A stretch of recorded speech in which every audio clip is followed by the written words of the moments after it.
Les didascalos de physique-chimie.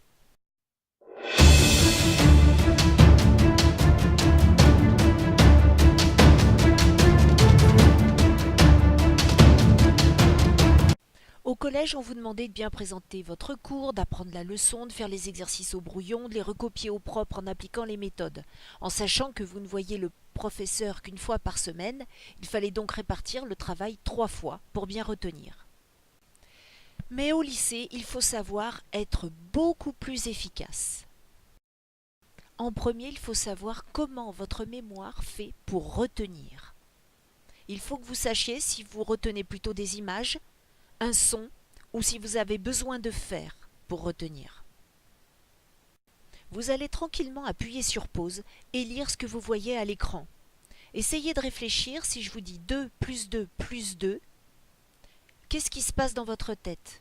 Est-ce que vous avez besoin tout de suite de prendre un papier, un crayon et d'écrire? Est-ce que vous avez l'image qui s'affiche devant vous? Ou est-ce que vous n'entendez que le son et vous entendez le résultat? Si vous n'arrivez pas à trouver votre méthode de travail, voici quelques pistes. Pour travailler, vous disposez de plusieurs outils. Vous pouvez soit faire une carte heuristique ou mentale. Vous pouvez écrire sur un tableau blanc, vous prenant par exemple pour le prof, vous pouvez réciter au chat, au chien, à qui veut bien vous écouter.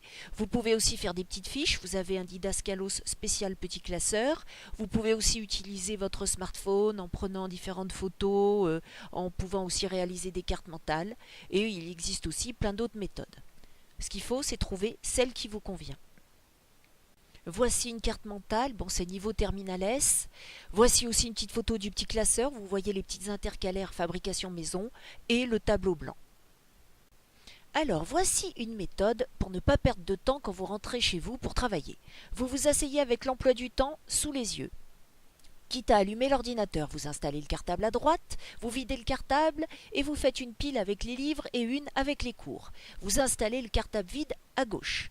Vous vérifiez Pronote ou votre agenda. Vous notez aussi dans l'agenda électronique ou pas s'il y a d'autres travaux à faire. Et vous vérifiez rapidement tous les cours de la journée, les exercices à finir, les documents à coller. S'il faut faire un exercice au brouillon parce que c'est encore tout frais, donc c'est plus facile de le faire maintenant, vous le réécrirez au propre plus tard. Puis, vous regardez l'emploi du temps du lendemain. Vous faites une pile avec tous les livres et une autre avec les cours des matières concernées. Mais attention, vous mettez votre pile pour les cours par ordre de facilité. N'oubliez pas que vous devez être efficace. Ensuite, vous retravaillez matière après matière. Et normalement, vous mettez tout au fur et à mesure dans le cartable qui est vide et qui est à gauche. Et une fois que la pile est terminée, vous avez fini. Pour résumer, dans une ambiance zen, vous appliquez cette méthode. Le cartable à droite, les livres et cahiers du jour, l'emploi du temps devant les yeux. Puis, une fois que vous avez travaillé les cours de la journée, le cartable vide à gauche et vous vous occupez des cours pour le lendemain. N'oubliez pas les compétences que vous devez travailler. Savoir s'informer, s'approprier, analyser les informations que vous avez trouvées, les trier, réaliser un calcul, etc. Savoir communiquer, faire des phrases, sujet, verbe, complément, valider.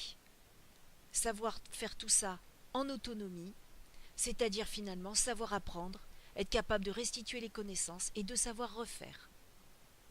Bon courage!